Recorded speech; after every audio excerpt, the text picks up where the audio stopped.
Hello everyone, and welcome to my Duel Today official news channel. I hope everyone is having a wonderful day. Before we begin, please hit the subscribe button and give this video a thumbs up. In the wake of morning sex, Gabby and Stefan pause and rest in bed. Gabby gets a news alert on her telephone about Victor and afterward raises Kristen. They need to make quick work of what she's doing with Dimitri. As they conjecture, Gabby lets him know Rachel affirmed that Kristen's mystery includes cash and somebody in the house. First floor, Kristen learns about Victor's demise. I attempted my damnedest to send you to your grave. Finally, you at long last made it there, without my assistance. She streaks back to wounding him for taking Rachel as a child. Rest in hopelessness, she says, then, at that point, makes the way for a serious English man. He's Elliot Roth, a lawyer addressing the Von Leishner Trust. He has the primary portion of Dimitri's assets. Kristen offers to take the check for her nephew, yet Elliot should guarantee the necessities of the postscript have been met. Kristen guarantees him Dimitri wedded before his 40th birthday celebration. Elliot stresses over misrepresentation. Kristen asks what befalls the cash should Dimitri neglect to show off his abilities. Elliot answers that since Carly Monitoring and Frankie Brady denied their case to the Fortune many years prior, she's a movie chief and he's a chocolatier, the cash would go to Carly's youngsters, Nicholas Alamain and Melanie Jonas. Gwen finds Dimitri doing control push-ups in their Icelandic lodging. She recommends they look at the magma handles now that he's apparently feeling improved. He'd go any place for however long he's with her. Yet would it be advisable for them to welcome Leo? He takes note of how desolate he appears voyaging without anyone else. It'd be ideal to cause him to feel included. Gwen considers how she merited such a smart man. A gloomy Leo appears, transferring that his uncle Victor passed on. Gwen can't trust he's crying over that old geezer. Leo calls him family, or rather, family in regulation, for a short period. Gwen brings up Victor loathed him. Perhaps he frowned at me with the power of 1,000 suns, Leo muses. What's more, certain he had the glow of Jack Nicholson in the sparkling. However, we had an extraordinary bond. Where it counts, he thinks Victor really preferred him. At the point when Gwen gives him a comforting embrace, Leo's eyes lump and roll at Dimitri. As Gwen attempts to support Leo over his pain, which stretches out to Bernardo in West Side Story, she leaves to get him frozen yogurt. Once gone, Leo tells Dimitri he truly is miserable on the grounds that curmudgeons are a perishing breed. They need them. Dimitri proposes they take his brain off things and energetically kisses him. Leo pushes him off. Gwen could be back any moment. Dimitri says he'll be speedy and unfastens Leo's belt. Afterward, as the men make out, Dimitri gets a call from Kristen. She lets him know he wants to pull his butt back to Salem. Dimitri tells Leo he and Gwen should demonstrate they are a real hitched couple. At the point when Gwen gets back with the frozen yogurt, Dimitri declares they need to return home. He'll educate her on the way. At the point when Kristen gets back to Elliot in the house, Stefan and Gabby go along with them. Elliot begins to present himself. However, Kristen intrudes, saying he's Rachel's new director. She whisks the Brit away. Gabby knows she's lying. Outside the front entryway, Elliot questions Kristen lying about what his identity is. She lets him know Gabby is too pioneering to even consider being familiar with the fortune Dimitri is going to come into. Gabby tunes in at the entryway as Kristen vows to have Dimitri come see him at the Salem Hotel when he returns. Gabby follows Elliot to his lodging. Outside his entryway, she says she'll make quick work of why he's truly in Salem. In their front room, Tripp and Wendy joke over Lai and Melinda's clearly room shenanigans. Tripp concedes he's somewhat jealous. Wendy feels the same way. As they get desirous, Wendy asks how his encounter with Ava went. He spouts over how extraordinary C appeared. Nonetheless, she's as yet liable for Susan's passing. Wendy can't envision she'd be arraigned, taking into account she wasn't sane. Tripp says the main individual who knows without a doubt is in Lee's room. When he proposes, they thump on the entryway and ask her.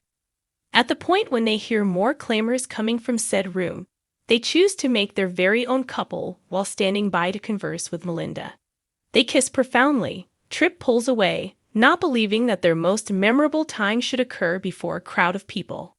She proposes they make an arrangement after work about when and where they can at long last be together. Trip passes on to scrub down. In Bayview's people group room, Harris tracks down Ava feeling great. She radiates, enlightening him regarding how great her visit was with Trip. She feels like she's mending, with perfect timing to confront the results of what she's finished. A sweet, honest lady is dead, a direct result of her. On the off chance that she hadn't allowed her fury to get the better of her, EJ's mom would in any case be alive. Harris says it seems like Gabby and EJ involved her as a pawn in their turned family war. Ava values him, yet she decided to oblige Gabby's arrangement to counterfeit her union with Jake. Then, she went to a dim spot when EJ exiled her from Salem. However, the treatment she's arriving is beginning to help. Harris has confidence she'll leave there very soon. Similarly, as Ava cheerfully pronounces she no longer sees dead individuals, a robe-clad Susan frowns at her from behind Harris. Ava shouts, "No, what's more," covers her face. Some of the time the world can be an appalling spot that appears to be loaded with individuals who care just about ending up as the winner, regardless of who they hurt.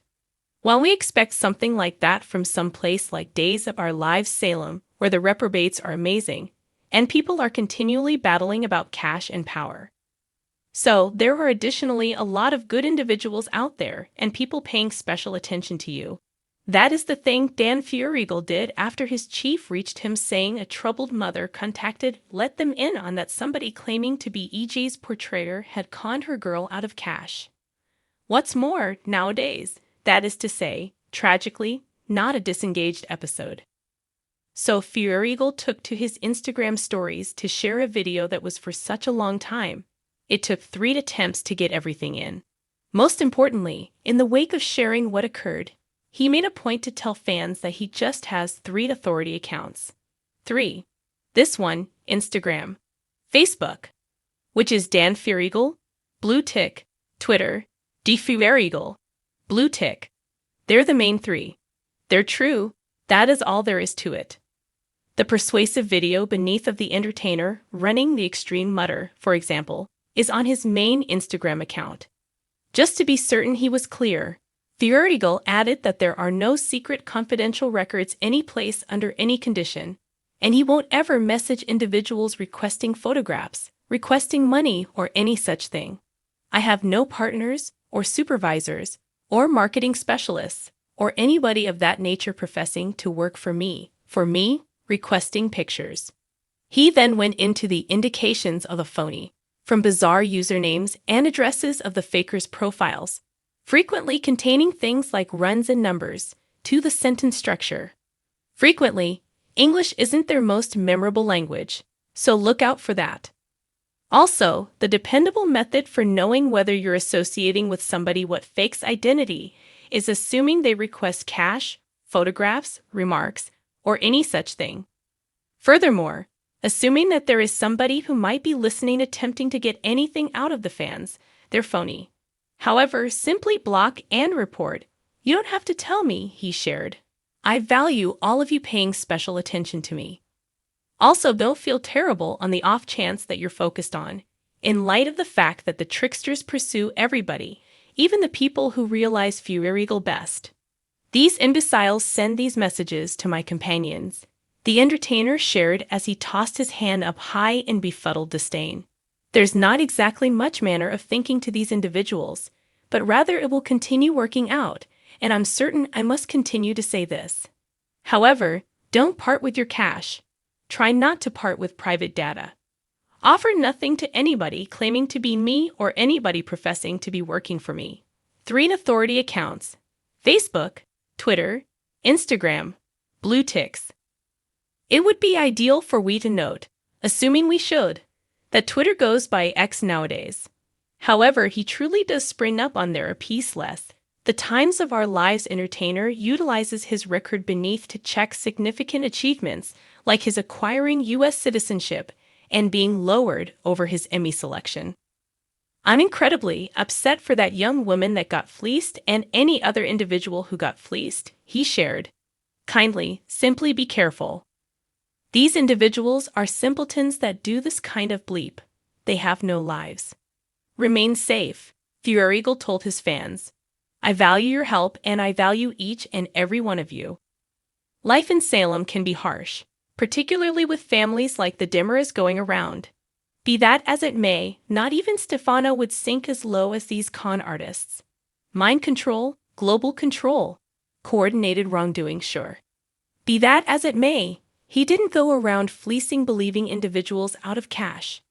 Furthermore, ideally, after Feuerriegel's public service announcement, the crook's pool of casualties just got a piece more modest. Thanks for watching if you liked this video, so please don't forget to subscribe my channel and don't miss any update.